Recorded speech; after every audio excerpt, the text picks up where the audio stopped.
शुक्ला जी वो कह रहे हैं एनकाउंटर का खेल खेल रहे हैं। एक मिनट अनुराग जी, मैं सवाल ले जा रही हूँ आपका। अनुराग जी एक मिनट, एनकाउंटर का खेल खेल रहे हैं और इसीलिए एनकाउंटर का भी काउंटर दे रहे हैं, क्योंकि एक दबाव चल रहा था उत्तर प्रदेश सरकार पर कि वो सिर्फ कुछ जाति के लोगों का एनकाउंटर करते हैं, इसीलिए अनुज सिंह को मार दिया, उसका भी एनकाउंटर कर दिया। देखिए, पहली बात तो एनकाउंटर जो है वो पुलिस विशेष परिस्थितियों में करती है। अगर कोई अपराधी दबिश देने गई पुलिस पर गोलियां चलाता है या जानलेवा हमला करता है तो जवाबी कार्रवाई में एनकाउंटर होता है। और हर एनकाउंटर का भारत में स्टैंडर्ड ऑपरेशन प्रोसीजर है, उसकी मजिस्ट्रेट इंक्वायरी होती है, नेशनल ह्यूमन राइट कमीशन के पास उसकी इंक्वायरी की जाती है। 2017 से 2024 तक एक एनकाउंटर फर्जी सिद्ध हुआ हो तो मैं श्रीमान अखिलेश यादव और उनके कुनबे से कहूँगा कि सबके सामने ले आएँ। अब जहाँ तक रही समाजवादी पार्टी की बात, तो ये तो श्री राम लला पर हमला करने वाले आतंकवादियों का मजहब देखकर उनको छोड़ देते हैं, बाद में हाईकोर्ट उनको फटकार लगाती है और उनको जो है मृत्युदंड दिया जाता है। याकूब मेमन, सुप्रीम कोर्ट ने उसको जो है अपराधी माना और उसको 12 मार्च 1993 के मुंबई के श्रृंखलाबद्ध विस्फोटों का षड्यंत्रकारी माना, उसको मृत्युदंड की सजा दी। उसके लिए रात में समाजवादी इकोसिस्टम ने सुप्रीम कोर्ट खुलवाया, राष्ट्रपति ने उसकी दया याचिका खारिज की। उसके बाद भी उसकी शव यात्रा निकली तो तकबीर नारे तकबीर अल्लाह अकबर का नारा लगा रहे थे। तो अफजल गुरु जो है उसको फांसी की सजा सुप्रीम कोर्ट ने दी, उसको जो है दया याचिका उसकी राष्ट्रपति ने खारिज की। लेकिन अफजल गुरु को निर्दोष मानने का काम समाजवादी का जो इकोसिस्टम है वो करता रहता है। तो अब जो लोग सुप्रीम कोर्ट को ना माने, मजिस्ट्रेट इंक्वायरी को ना माने, अब उनसे क्या बातें करेंगे आप? ये तो टाटा के खिलाफ थे कि आतंकवादियों पर टाटा नहीं लगना चाहिए, ये पोटा के खिलाफ थे आतंकवादियों पर पोटा नहीं लगना चाहिए, ये एनकाउंटर के खिलाफ है। और जानकर आपको आश्चर्य होगा, प्रेम शुक्ला जी वो सवाल ये उठा रहे हैं कि क्या ये इतने बड़े अपराधी थे कि इनको एनकाउंटर में मार गिराना जरूरी था? जी जी बोलिए, कंप्लीट कर लीजिए। सुचरिता जी 10 सेकंड और बोलिए बोलिए। श्रीमान मुलायम सिंह यादव के कार्यकाल में 499 एनकाउंटर 2003 से 2007 के बीच में हुए। तो मुलायम सिंह यादव क्या थे? वो एनकाउंटर करना गलत था, वो अपराधी थे, ये कहना चाह रहे हैं मुलायम सिंह यादव को? गजब के तर्क देते हैं अनुराग भदौरिया।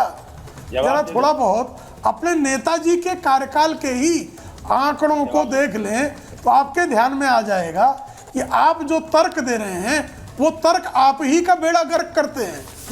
जवाब दे दो। अब मैं एक बार जवाब दे दो। मैं आ रही हूँ आपके साथ। एक बार जरा शुरुआती कमेंट सबसे ले लूं ना, सब लोग इंतजार कर रहे हैं कि एक कमेंट्स पहले, उसके बाद इस डिबेट को, उसके बाद आप हमला बोलिएगा ना सर प्लीज। अच्छा ठीक है, 10 सेकंड बोल लीजिए, जवाब दीजिए। हम लोकतंत्र विश्वास करते हैं, हमला तो बीजेपी वाले बोलते हैं, एनकाउंटर बीजेपी करती है, हम नहीं करते। हम तो न्याय। चलिए 10 सेकंड में बोल दीजिए, अपनी बात कंप्लीट कर लें आप तो। नहीं, मैं तो बस इतना बोलना चाहता हूँ कि उस समय भी इनकाउंटर होते थे, उस समय भी बुलडोजर चलता था, लेकिन बुलडोजर न्याय के लिए चलता था। बुलडोजर यहाँ इस तरह से नहीं चलता था, जाति को देख के, धर्म को देख के बुलडोजर चल पड़ा, और आदमी पार्टी को देख के बुलडोजर चल पड़ा, विपक्ष को देख के बुलडोजर ऐसे नहीं चलता था। बुलडोजर न्याय देने के लिए तभी इनकाउंटर होता था। मैं एक बार जरा डीजीपी सर के पास जा रही हूँ। डीजीपी सर, अपराधियों का इनकाउंटर होता था। मैं डीजीपी सर के पास जा रही हूँ। डीजीपी सर, मैं आपसे ये पूछूंगी, आज जिस तरह से अनुज सिंह के एनकाउंटर की खबर आई, उसके बाद जो लोग बात कर रहे हैं, मैं उस पर बात करूंगी, क्योंकि आम जनता क्या बात कर रही है। एक तरफ से ये बात कही जा रही है कि क्या योगी आदित्यनाथ पर दबाव था, ये बात समाजवादी पार्टी भी कह रही है, क्योंकि बार बार ये आरोप लगे कि भाई आप लोग एक जाति के लोगों का एनकाउंटर कर रहे हैं, आप यादवों का एनकाउंटर कर रहे हैं। मंगेश यादव के बारे में ये सवाल उठा था, और इसीलिए अब एक काउंटर करने के लिए, मतलब उसका एक बैलेंसिंग एक्ट करने के लिए एक ठाकुर का एनकाउंटर कर दिया, ये वाली चर्चा चल रही है। दूसरी तरफ योगी आदित्यनाथ कह रहे हैं कि भाई अपराधी कोई भी हो, जाति नहीं देख रहे हैं हम, वो तो अगर भागेगा, सरेंडर नहीं करेगा तो यही हश्र होगा। सुचरिता जी, आपने बिल्कुल सही बिंदु पर आपने संकेत दिया है। सबसे पहले राजनीतिक मित्रों की आलोचना का हम लोग बहुत ज्यादा सम्मान तो करते हैं, लेकिन उसके ऊपर कार्रवाई तभी करते हैं अगर कोई न्यायोचित आलोचना हो, क्योंकि राजनीतिक मित्रों का काम ही है आलोचना करना, हमारे मनोबल को गिराना, हमारे काम को बिल्कुल मटिया मेट कर देना। इसके पहले भी कहा गया था, जब मैं एक जूनियर एसएसपी था तो ये कहा था कि जब हमारी सरकार आएगी तो आपको फांसी पे चढ़ा देंगे। तो मैंने भी यही दावा तक किया था, जवान था और जरा जबान ज्यादा खुली हुई थी, तो हमने कहा आपका दांव लगे तो मुझे फांसी पे चढ़ा दीजिएगा और मेरा जब बस चलेगा। खैर आगे मैंने कहा मैं नहीं कहूंगा, लेकिन ये डराने धमकाने की भाषा जब हमारी सरकार आएगी तो हम देख लेंगे। मेरा पुलिस कर्मियों से आह्वान होगा, आप संविधान और अपनी अंतरात्मा के प्रति उत्तरदायी हैं। न दबाव में काम किया था न करेंगे। जातीयता हमारे राजनीतिक मित्रों को मुबारक हो, हम न जातीयता से काम करते हैं। और आपकी चुनौतियां और इस तरीके की दो कौड़ी की चुनौतियां जिनका कोई तार्किक बल नहीं है, आप हमें उत्तेजित करने के लिए, पथभ्रष्ट करने के लिए जो कर रहे ये होने वाला नहीं है। पुलिस विभाग बड़ा पुराना विभाग है, इन बंदर घुड़कियों से ये प्रभावित होने वाला नहीं है, क्योंकि एक त्रुटि अगर हमसे हुई तो जो आप जिसको ठोको फोर्स कहते हैं ना, हमारे लिए फिर फांसी की सजा भी हो सकती है। मैं आपके नाजायज आदेश क्यों मानूंगा? मैं आपकी, और मैं जानता हूं मैं कुछ भी कर दूं, अपनी खाल उतार के चप्पल पहना दूं आपको, तो भी आपको तृप्ति नहीं मिलेगी।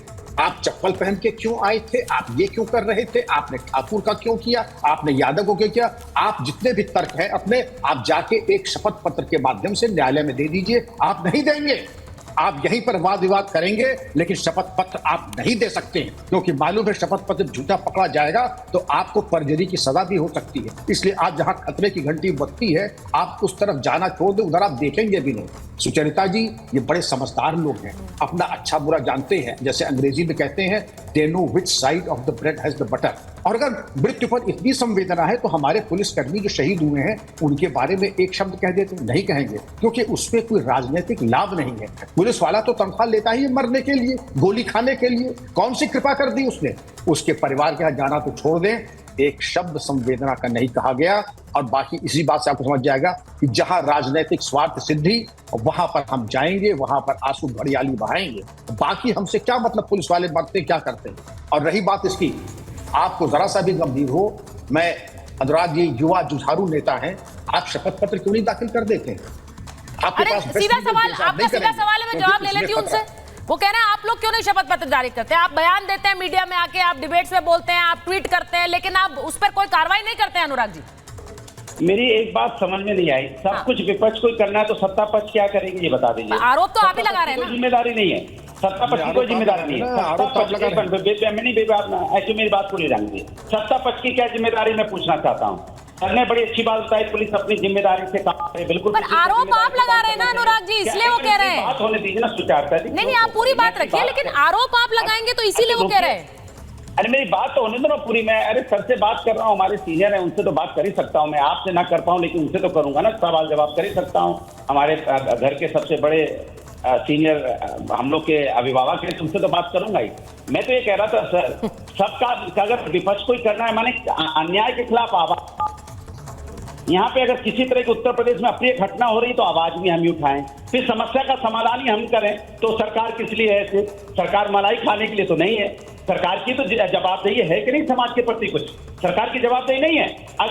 अगर आप देखिए अयोध्या में एक घटना घटती है, बच्ची के साथ अन्याय होता है, पहले तो खोज के लाया गया नहीं किस पार्टी का है। दूसरी बार जब अन्याय हुआ, 8 लोगों ने एक बच्ची के साथ अन्याय हुआ, तो सन्नाटे में चलेगी पूरी की पूरी बीजेपी पार्टी, कोई नाम ही नहीं ले रहा है, उसकी एफआईआर नहीं हो रही थी। हम लोगों ने हल्ला मचाया, एफआईआर करो एफआईआर करो, तब जाके किसी तरह से एफआईआर हुई बच्ची के कहने पे। आप बताइए कि मतलब सारी चीज हम ही करना है तो सरकार क्या करेगी? मैं सवाल ये है मेरा। नहीं, अनुराग जी सीधी बात ये है, सीधी बात ये है कि आरोप आप लोग लगाते हैं, आप एनकाउंटर में जाति ढूंढते हैं और आप कहते हैं ये देखिए ये यादवों को मार रहे हैं। मैंने कहा ये अपराधियों के नाम, ये यादव और मुसलमान के नाम लेते हैं विधानसभा में, ये आरोप तो आप ही लगाते हैं। तो अगर ऐसी और एनकाउंटर बहुत गंभीर मसला है अनुराग जी, अगर आप ये बोलते हैं तो आप एक संदेश जनता में दे रहे हैं कि भाई ये सरकार इसी तरह काम कर रही है।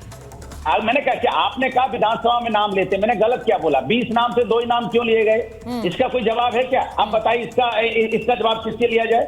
कहां लिया जाए? 20 लोगों में 2 ही लोगों के नाम लिए गए, सिर्फ पूछा गया 2 ही लोगों के नाम क्यों, तो कहते हैं तब तक 2 ही लोगों का नाम आ पाया था। मतलब पुलिस इतनी कमजोर है कि 3-4 घंटे में मतलब एनकाउंटर ना करे, कार्रवाई ना करे, माफिया के सामने घुटने टेक उठता है ना। अच्छा